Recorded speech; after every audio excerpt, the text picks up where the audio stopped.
रवि आजाद यदि उन दोषियों को बचाने में उस कमेटी के साथियों के साथ मिलकर ऐसा गुनाह करता है तो कलायत के किसान चौक पर जूतों की माला पहना करके सबसे पहले हम उसके मुंह काला सीबीआई जांच की मांग नहीं की रवि आजाद ने। उस समय के जो हालात थे, मैं गुरुनाम जी आपसे जिला अध्यक्ष ये कह रहा हूँ, उन्होंने सीबीआई जांच की मांग ही नहीं करी। जो नहीं करी, वीडियो आई है 2 दिन से पहले रिलीज हुई है, उनके 2 से 3 एकड़ जमीन है, उस पर कचर और बाजरे हुए हैं, लेकिन फॉर्च्यूनर गाड़ी कैसे चलती है जी? इस चीज का पूरा संक्षेप। मान साहब से भी संपर्क किया, हमने रवि आजाद से भी संपर्क किया कि इस विषय को आप इतना लंबा मत बनाइए और बैठ करके इस मामले को सुलझा लिए, और अब तक हम उस प्रयास पे हैं। लेकिन रवि आजाद की तरफ से भी सोशल मीडिया पे इस किस्म की बातें आने शुरू होगी जो संगठन के लिए अच्छी नहीं थी। न तो मान साहब ने अच्छा किया और न रवि आजाद ने अच्छा किया। दोस्तों आज हम पहुंचे हैं कलायत में, जहां पर कैथल की जो किसान यूनियन है उसकी इकाई है, उन्होंने एक प्रेस कॉन्फ्रेंस बुलाई है। जो मनीषा मामले में रवि आजाद पर जो सवाल खड़े हुए थे, उसके बाद एक कंट्रोवर्सी चली हुई है लगातार किसान यूनियन के अंदर ही। रतनमान ने उनके ऊपर कुछ कटाक्ष किए हैं। आज उसी मुद्दे को लेकर आज जो कैथल की इकाई है, इन्होंने एक प्रेस कॉन्फ्रेंस की है जिसमें गुरनाम सिंह जी शामिल हैं, और आओ देखते हैं क्या बात उठाते हैं। जी नमस्कार जी। नमस्कार जी। तो आज आपने पीसी प्रेस कॉन्फ्रेंस करी है, किस मैटर के लिए करी है?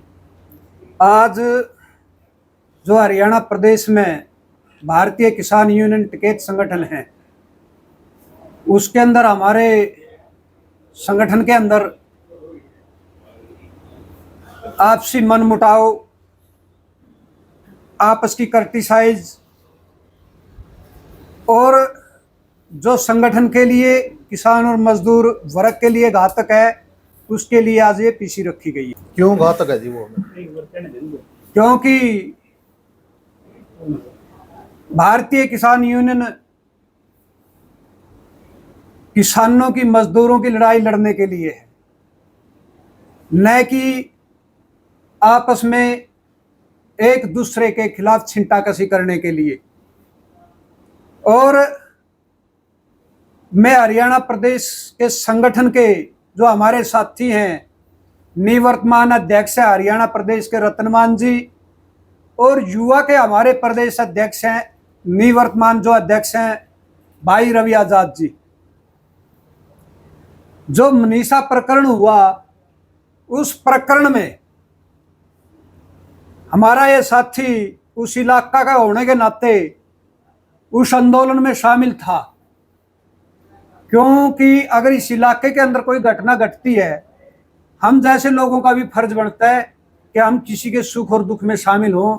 जिस परिवार के ऊपर, जिस समाज के ऊपर कोई मुसीबत आए, और उस मुसीबत के लिए लड़ते हुए रवि आजाद जी उस कमेटी में थे जिसने सरकार के साथ, प्रशासन के साथ बातचीत करनी थी। भिवानी के अंदर पोस्टमार्टम होने के बाद पीजीआई के अंदर हुआ, जब उस रिपोर्ट का कोई खुलासा करना था, जो समझौता हुआ प्रशासन के साथ और सरकार के साथ, उसमें उस कमेटी के माध्यम से उनके पिताजी, उनके दादाजी, जो लड़की के दादा और पिताजी थे, वो अंदर से संतुष्ट होकर के आए। लेकिन बाहर आते ही उन्होंने आरोप आयत कर दिया कि हमारे ऊपर कमेटी ने दबाव दे दिया। और मुझे नहीं पता, और ऐसा प्रतीत नहीं होता, क्योंकि हमारे सभी संघर्ष के साथी हैं, चाहे संगठन में जितने हमारे साथी काम करने वाले हैं, कि ऐसी प्रक्रिया से वो गुजरे होंगे कि सरकार के साथ, प्रशासन के साथ उनकी कोई सांठगांठ होगी। उस कमेटी के फैसले के बाद वो बातचीत टूट गई और हमारे साथी के ऊपर चिंता कसी हुई, धब्बे लगे। और धब्बे लगने के बाद 2 दिन तक लगातार कंटिन्यू उनके ऊपर आम लोगों ने भी, जो मनीषा के परिवार के साथ पूरे देश की और प्रदेश की सहानुभूति थी, उन लोगों ने ये चीजें कही कि कमेटी ने दबाव बना करके हमसे ये कहलवाया गया कि हम इस पर संतुष्ट हैं। लेकिन जब दोबारा से फिर उस संघर्ष गांव में शुरू हुआ लक्ष्मण ढाणी के अंदर, वहां एक कमेटी का और गठन हुआ। उस कमेटी के बाद दूसरे दिन भी जब दूसरे और तीसरे दिन बातचीत हुई, उसमें फिर वही प्रक्रिया परिवार की तरफ से आई, कुछ लोगों की तरफ से आई कि कमेटी हमारे ऊपर प्रेशर बना रही है और ये कमेटी बिक चुकी है। या तो परिवार के लोग जाने कि वो अंदर से संतुष्ट होकर के आए, या कमेटी के लोग इस विषय पे बखूबी कह सकते हैं क्योंकि वो अंदर थे। हमने मान साहब से भी संपर्क किया, हमने रवि आजाद से भी संपर्क किया कि इस विषय को आप इतना लंबा मत बनाइए, और बैठ करके इस मामले को सुलझा लिए, और अब तक हम उस प्रयास पे हैं। लेकिन रवि आजाद की तरफ से भी सोशल मीडिया पे इस किस्म की बातें आने शुरू होगी जो संगठन के लिए अच्छी नहीं थी।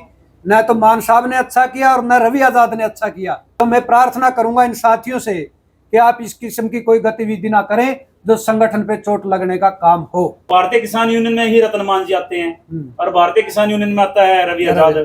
तो कार्यकारिणी जो राष्ट्रीय कार्यकारिणी से है उसके पूछे बिना तो कैसे उन्होंने इस चीज को ब्रीफ कर दिया, कैसे उन्होंने इस चीज को बोलने के लिए एक रवि आजाद जी ने जैसे बयान जारी कर दिया तो उसके बाद रतन मान जी ने कर दिया। क्या कार्यकारिणी इस चीज के ऊपर एक्शन नहीं लिया?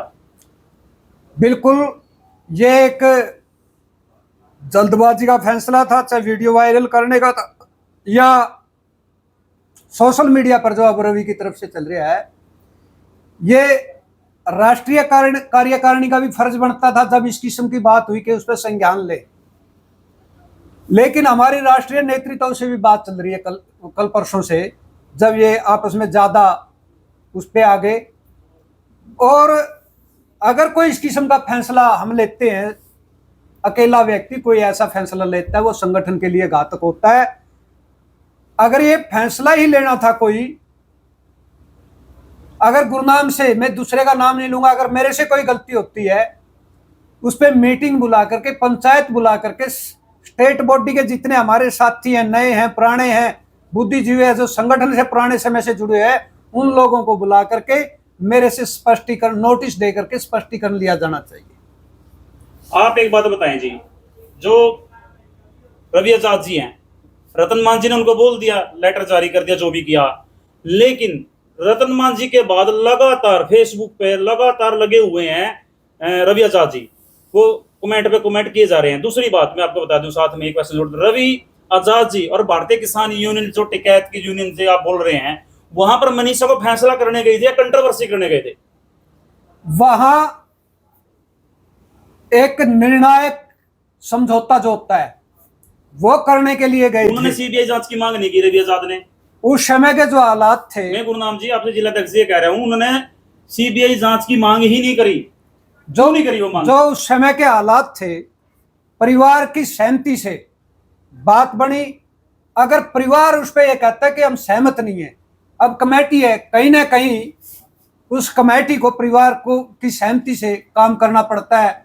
अगर परिवार इस किस्म की बात कहता और उस जो सुसाइड नोट मिला, सुसाइड नोट के ऊपर उसके फादर के साइन भी हैं, अगर वो नकली है, देखिए एक सामाजिक विषय की बात करता हूं, हो सकता है दुख दर्द इतना था पिता को वो समझ नहीं आया, लेकिन उसके ऊपर फादर साहब ने साइन नहीं करने थे, और साइन किए तो आकर के समाज में बात रखनी चाहिए कि मेरे से इस किस्म से बात होगी, और प्रशासन ने जबरदस्ती करवाई या मैंने बगैर सोचे समझे कर दिए। फतेह सिंह फतुआ ने बड़ी लड़ाई लड़ी और घासीराम जी ने भी लड़ाई लड़ी, सुरेश कोच जी भी लड़ रहे हैं, आज आप भी लड़ रहे हो, और आपके साथ जो किसान नेता बैठे हैं संगठन में वो भी लड़ रहे हैं। लेकिन हमने एक चीज देखी, आप उस चीज का सही जवाब देना कि आप लोगों के पास आज साइकिल भी नहीं है ढंग से, और जो किसान नेता और भी हैं, रवि आजाद का नाम ले लेता हूं मैं, उनके पास इतनी इतनी बड़ी बड़ी गाड़ियां कहां से आ गई। एक वीडियो भी आई है, मैं साथ में बात जोड़ देता हूं, आज एक वीडियो आई है, 2 दिन से पहले रिलीज हुई है, उनके 2 से 3 एकड़ जमीन है, उस पर कच्चर और बाजरे हुए हैं, लेकिन फॉर्च्यूनर गाड़ी कैसे चलती है जी? इस चीज का पूरा संक्षेप करो आज।